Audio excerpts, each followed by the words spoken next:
Hi, I'm Daniel Lucas, and welcome to Book 101 Review. Book 101 is all about the books that I read for the last 40 years. And today I have my special guest.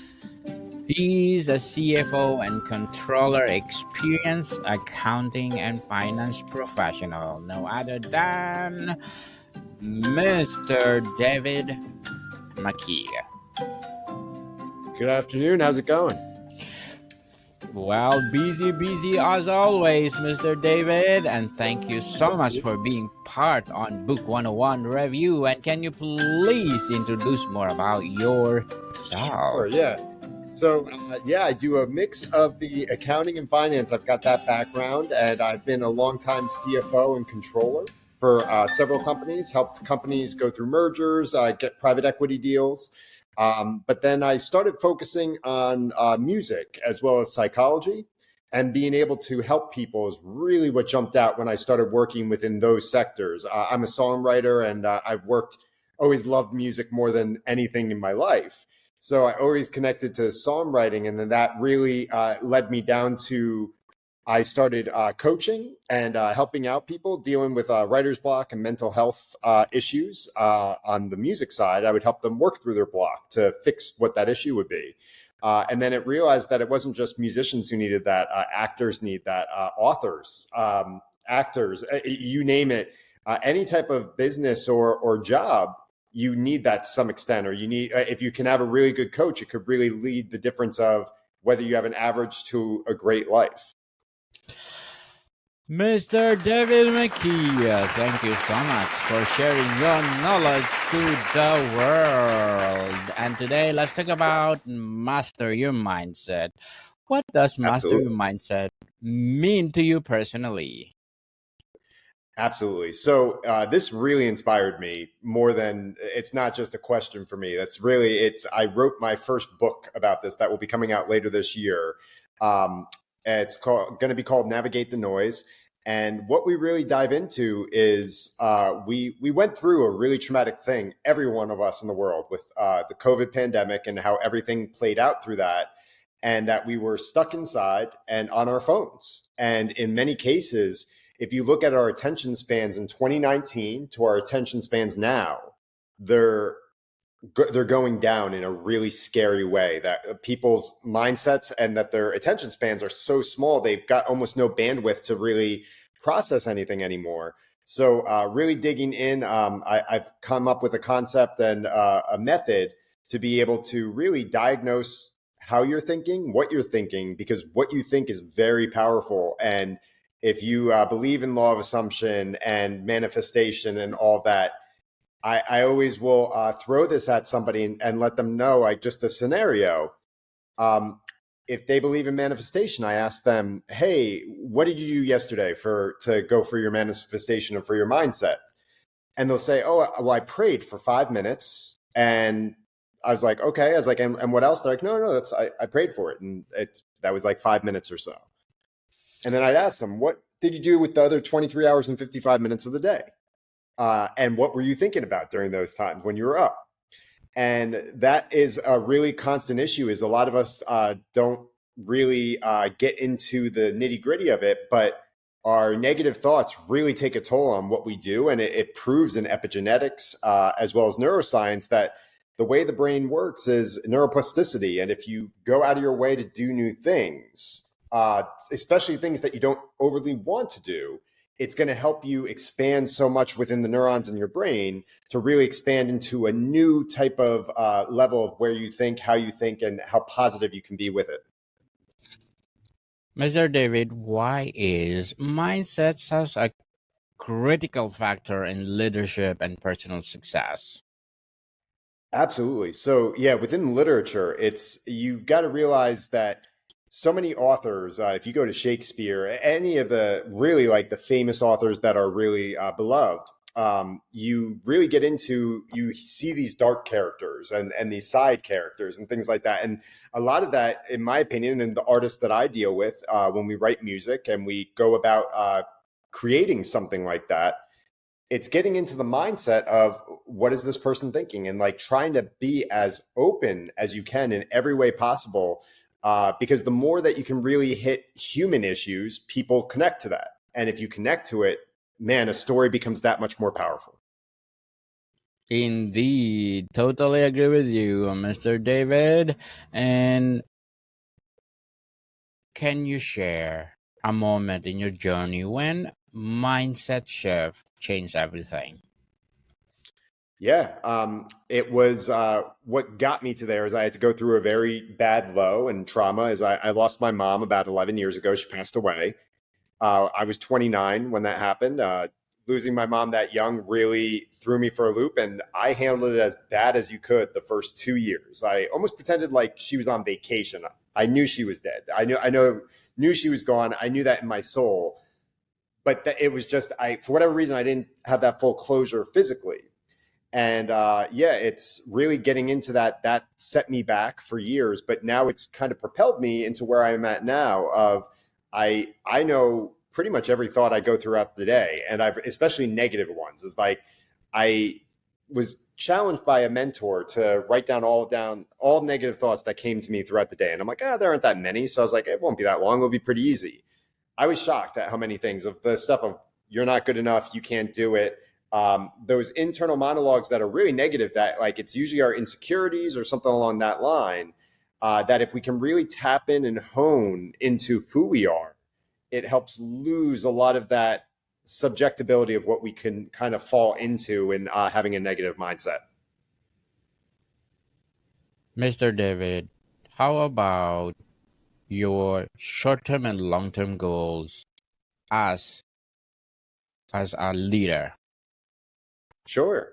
My goal from the start, especially with what I'm doing now, jumping onto these podcasts and to these videos, is to help people. That's why I wrote my book. I'm going to be releasing it on a pay for what you want platform. It's not for profit. This is literally just I think it can really help people. And to me, if it can help one person, it's worth it. So I really wanted to get into a mindset of cost isn't what I'm driving this. I'm not trying to be a rich author. I know that these are methods and things that actually work. And it's part of our neuroscience, our epigenetics, and our basis in psychology of how we think.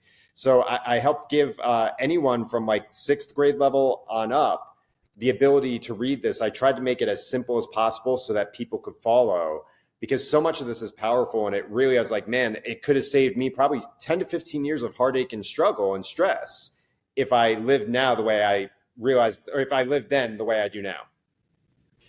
So, Mr. David, what will be the title of the book?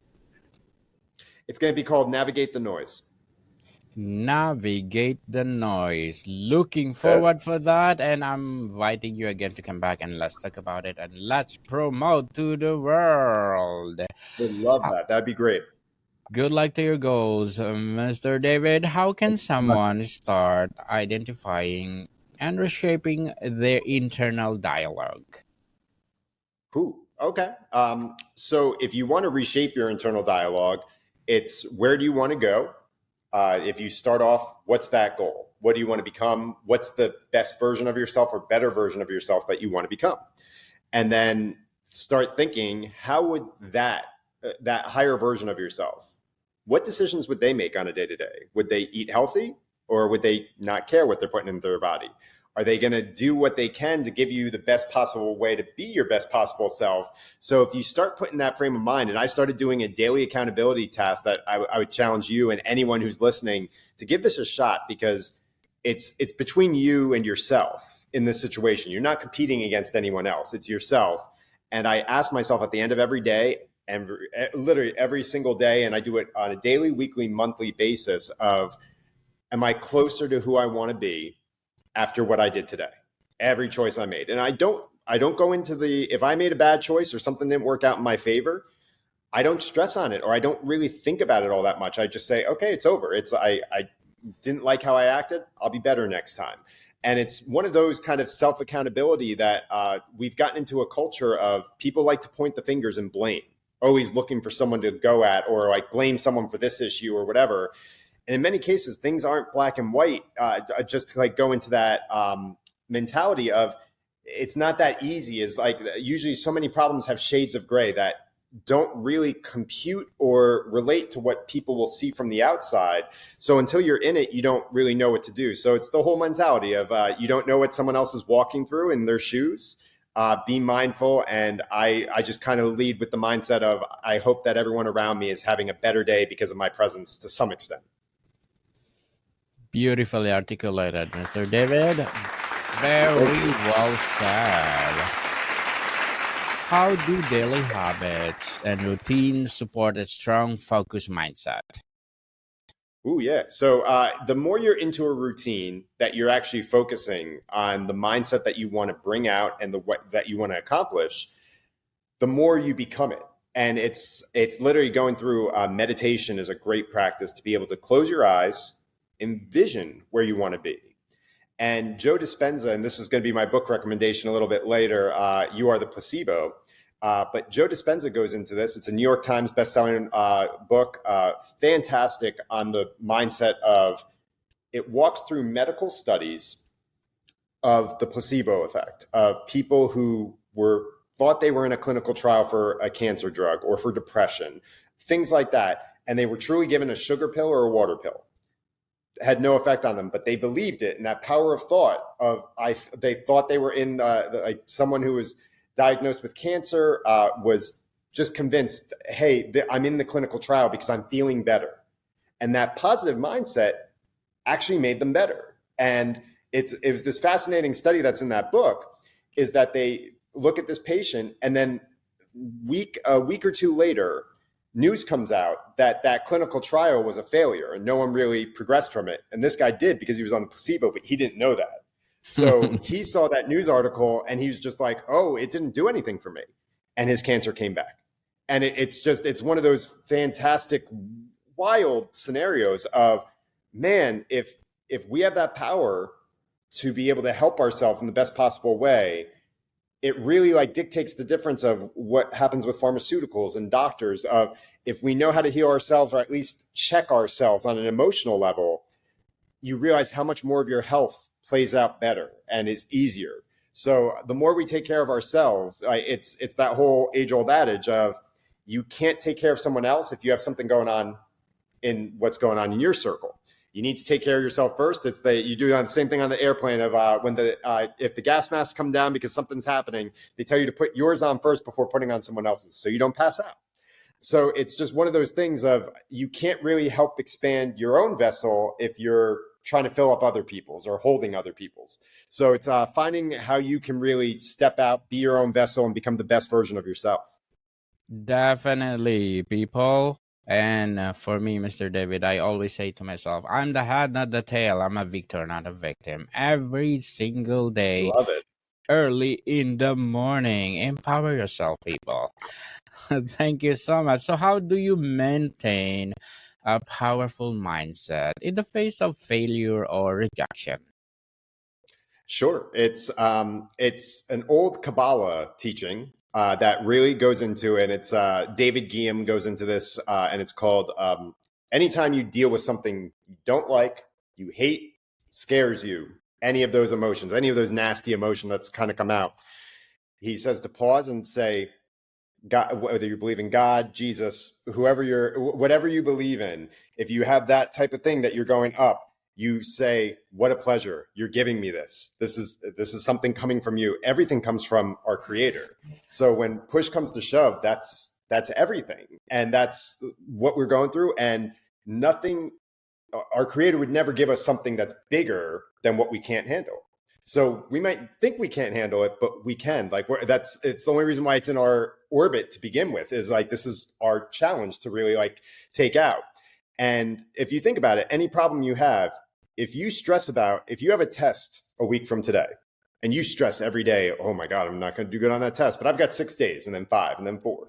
And I know people who just kind of count down those clocks of it's this constant stress. And man, if you just deal with it and just say, okay, this is what it is. And really do something that it goes back to that neuroplasticity point that I had mentioned earlier of when you do things that you actively don't want to do. So when you have that resistance and you push through, it really gets you to that next level of spirituality and what you really can have in a positive mindset.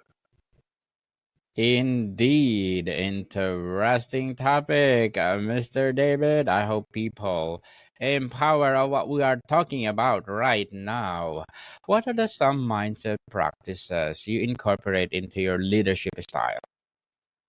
Sure. So I actively encourage meditating, praying, anything that you can close your eyes, be with yourself, and really lock into what you need to do.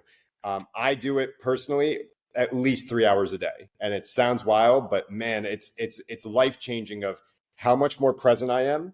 I'm able to accomplish more with less energy and without outputting less energy. I feel more energetic because I don't have the stress weighing me down. And it's just, you get a thirst for life. You actively look forward to waking up every day. I can honestly say I've never loved my life more. And it's similar to what you were saying with the affirmations that you say to yourself. Uh, I'm a big believer. Life doesn't happen to you; it happens for you. And once you can change that of how is this bad situation happening for me, not to me. To me is the victim, is we're blaming it. And then there's lack. It's just a whole lot of nasty, low level emotions that if someone's trying to raise their frequency, you're doing the opposite when you think into that negative lack mindset. Mr. David, what advice would you give someone who wants to become more mentally strong but feels stuck? Yeah. So when you're stuck, and this applies to so many different industries. I really think it's universal or very close to universal. If you're stuck, let's think about when you weren't stuck, when you were doing something you really were happy, or like whether, and this could be if you were a child, this was 5 years ago, 10 years ago, 20, no matter what, if you have a positive, good memory, it will really just kind of push this very gratefulness. It's bring out gratefulness out of what you are and emanate, and that is one of the highest forms of frequency that you can and really put out. So I've dug into that when things get negative, or if there is something that I'm dealing with, like how is this happening for me, and then making my peace with that as soon as possible. And a big thing that really jumped out to me that was really helpful, and I say this just because if it could help one other person, I think it's worth it. But I was stuck in this mode of not really knowing what to do and not having the motivation. And when you break down everything you're doing and you really like just zone in, you're able to simplify things in a way that you didn't see before. It's essentially, it's like cleaning your house or moving around the furniture, like feng shui. You get a connection with as you're clearing stuff out. So when you start doing that internally and emotionally, you open up so many doors for yourself that probably you never would have seen otherwise when you start doing that internal work and that positive mindset work with getting everything out to get out of a stuck mindset. Mr. David, what books, mentors, or tools have helped you develop your own mindset? Yeah, so I'm a big fan of, as I mentioned, Joe Dispenza before. He has a 3-book series, Breaking the Habit of Being Yourself, You're the Placebo, and I'm blanking on what the third one is. But essentially, they all really go into how powerful our thoughts are. And this is something that really gets lost in between that I think most people aren't aware of. And it blew my mind when I started doing the study and looking into the background of everything. But so much of what we do on an everyday basis is automatic, or essentially your subconscious. Of think about if you're driving in a car, in your car, and a song comes on that you really love, and that song feels like it's over in like 10 seconds, just because you're into it and you're going. Time isn't always linear. It's like if you're stressed or sad, time can feel slow. When you're really happy, time can feel fast. So I really became my own critic and my own kind of push to be able to get into things, is really leaned into how often can I get to a day where it's okay if you get angry, but to devolve back once you do get angry, how long does it take to bring you back down to your calm, cool, collected self? We make our best decisions when we're calm and when we're ready, like when we can think and when we've had preparation, not when we're stressed. And so many people will make the biggest decisions of their life when they're angry, pissed off, sad. And it's like, why force that? So the very simple act of being able to put your phone away when you're going through something, get back to a normal level, then talk about it, because you'll hurt a lot less people, and the people in your circle will be so much more receptive to how you're handling this, that it looks more of a healthy way and a different way of what they used to handle when they would blow up earlier. Indeed, let it go, people. Let it go. Sure. Again, Mr. David, very well said. So before we wrap up our discussion for today, I'm inviting you to please do listen to my other podcast, people, because Abstract Essay already in its 5th season, Abstract Poetry in 2nd season, and Book 101 Review in its 5th season as well, Comedy 101 in 2nd season, and Food 101 in its 5th season also. Geography 101 and Love Letters in 3rd season, and My Baby Podcast, Mental Health 101, and Movie 101 Review, and Music 101 in its 4th season. Please do listen to them wherever you listen your podcast.